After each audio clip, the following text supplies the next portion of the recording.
my name is Karina and today I'm going to talk about Elon Musk and his project about Neuralink. Well, Elon Musk is known for his high-profile companies such as Tesla and SpaceX, but the billionaire also has a handful of unusual ventures. He said he started one of them to achieve symbiosis between the human brain and artificial intelligence. Neuralink is Musk's neural interface technology company. It's developing a device that will be embedded in a person's brain, where it will record brain activity and potentially stimulate it. Musk has compared the technology. Also, that he has a twin in Simon Silis, a top Neuralink executive. Neuralink first became publicity in 2017, when the Wall Street Journal recorded on its existence. The company's first major public outing didn't come until 2019, when Musk and other members of the Neuralink executive team showed off their tech in a live-stream presentation. The chip is developing about the size of a coin and will be embedded in a person's skull. From the chip and the array of timing wires, each roughly 20 times thinner than a human hair, find out into the patient's brain.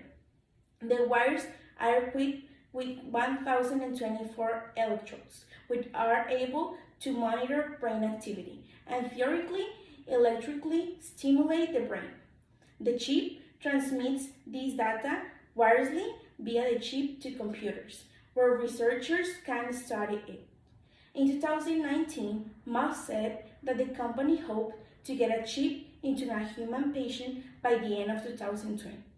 Experts voiced about this timeline at the time. As part of safety testing, a neural interface device involves implanting in an animal test subject and leaving it there for an extended amount of time. To test its longevity, as any chip will have to stay in a human patient's brain for a lifetime. You can't ask for the process. You just have to wait and see how long the electrodes last. And if the goal is for this to last decades, it's hard to imagine how would you try to come to be able to test this without waiting long periods of time to see how well this device performs. Interface technology like Neuralinks could help better style study and treat several neurological conditions such as Parkinson's and Alzheimer's. Professor Andrew said that another application will be allowing people to control robotic prostheses with their minds.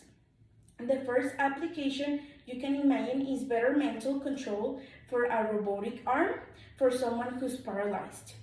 Harris said in a 2019 interview with Sider that adding that the electrodes in a patient's brain could potentially reproduce the sensation of touch, allowing the patient to exert finer motor control over a prosthetic limb. Neuralink announced it has raised a 2,005 million seedless funding round from the investor, including Google Family, Google Pictures, and 2021. As part of the announcement, the company said its chip's first commercial application could be to help quadriplegic people. Quadriplegic is partial or full paralysis in all four limbs. This first indication this device is extended for is to help quadriplegic regain to digital freedom by allowing users to interact with their computers or phones in a high-profile binding in an analytic way. The funds from the rank will be used to Neuralink's first product and assume the rank to search and development of future products. During the Wall Street Journal's CEO summit in September of 2021, Musk said he first human who really hopes to implant its device are people who have several spinal cord injuries like tetraplegics or quadriplegics. Musk has told the often applications of Neuralink that he often fears about artificial intelligence.